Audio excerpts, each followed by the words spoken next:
നമസ്കാരം. പ്രധാന വാർത്തകൾ.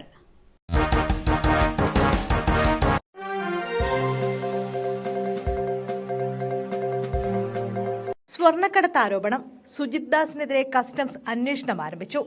SP സുജിത് ദാസിനെതിരെയുള്ള സ്വർണ്ണക്കടത്ത് ആരോപണത്തിൽ കസ്റ്റംസ് ഇന്റലിജൻസ് വിഭാഗം പ്രാഥമിക അന്വേഷണം ആരംഭിച്ചു.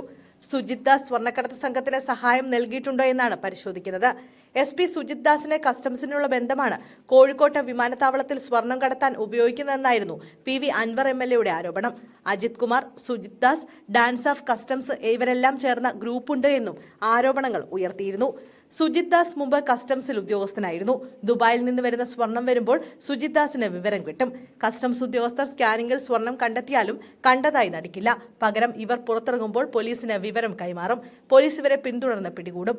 എന്നിട്ട് 50-60% സ്വർണം ഇവർ കൈക്കലാക്കും. ഇതാണ് രീതിയെന്നും PV അൻവർ ആരോപിച്ചിരുന്നു.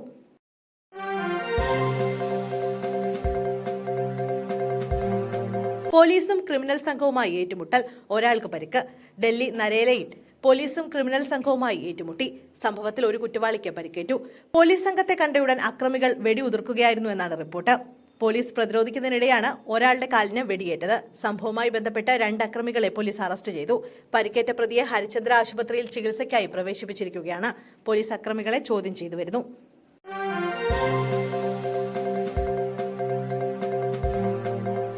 ഭൂമി തർക്കം. ദളിത് യുവാവിനെ വെടിവെച്ചു കൊന്നു. മുൻ സൈനികനായി തിരച്ചിൽ.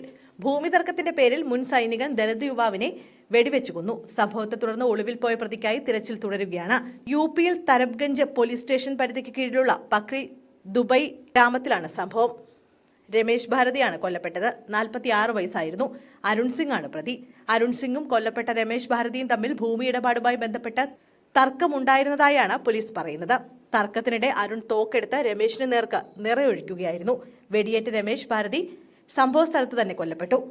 പ്രതിയെ പിടികൂടാൻ 1-ലധികം അന്വേഷണ സംഘങ്ങളെ രൂപീകരിച്ചതായി പോലീസ് അറിയിച്ചു.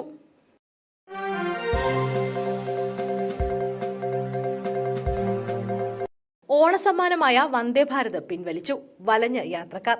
മലയാളികൾക്ക് ഓണസമ്മാനമായി കിട്ടിയ എറണാകുളം ബംഗളൂരു വന്ദേ ഭാരത് സ്പെഷ്യൽ സർവീസ് നിർത്തലാക്കി റെയിൽവേ.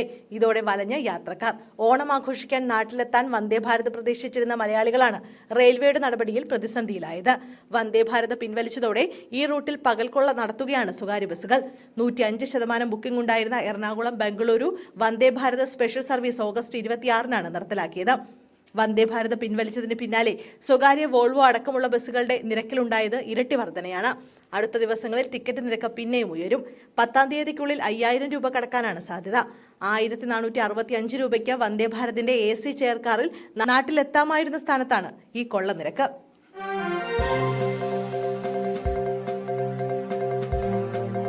ലൈംഗികാരോപണ പരാതി. VK പ്രകാശിനെതിരെ തെളിവുകൾ അന്വേഷണ സംഘത്തിന്. ലൈംഗികാരോപണ പരാതിയിൽ സംവിധായകൻ VK പ്രകാശിന് കുരുക്കുമുറുകുന്നു. യുവതിയുടെ മൊഴി സാധൂകരിക്കുന്ന തെളിവുകൾ അന്വേഷണ സംഘത്തിന് ലഭിച്ചതായി റിപ്പോർട്ട്. 2022 ഏപ്രിൽ 4-ന് യുവതി കൊല്ലം ബീച്ച് ഓർക്കിഡ് ഹോട്ടലിലെത്തി. VK പ്രകാശാണ് യുവതിക്ക് മുറിയെടുത്തത്. ഇതേസമയം VK പ്രകാശ് ഹോട്ടലിലെത്തിയതിനും തെളിവുകളുണ്ട്. ഇതിന്റെ ഹോട്ടൽ രേഖകൾ പോലീസിന് ലഭിച്ചു. യുവതിയുടെ രഹസ്യമൊഴി ഉടൻ രേഖപ്പെടുത്തും. ഹേമ കമ്മിറ്റി റിപ്പോർട്ട് പുറത്തുവന്നതിന് പിന്നാലെയാണ് സംവിധായകൻ VK പ്രകാശിനെതിരെ ഗുരുതര ആരോപണവുമായി യുവകഥാകൃത്ത് രംഗത്തെത്തിയത്. ആദ്യ സിനിമയുടെ കഥ പറയാൻ ചെന്നപ്പോൾ മോശമായി പെരുമാറിയെന്നാണ് യുവകഥാകൃത്ത് പറഞ്ഞിരുന്നത്. DGPക്ക് പരാതി നൽകിയിട്ടുണ്ടെന്നും യുവതി വെളിപ്പെടുത്തിയിരുന്നു. VK പ്രകാശിനെതിരെ യുവതി പോലീസിന് മൊഴി നൽകിയിട്ടുണ്ട്. ഗുരുതര ആരോപണങ്ങളാണ് ഇയാൾക്കെതിരെ യുവതി ഉന്നയിച്ചത്.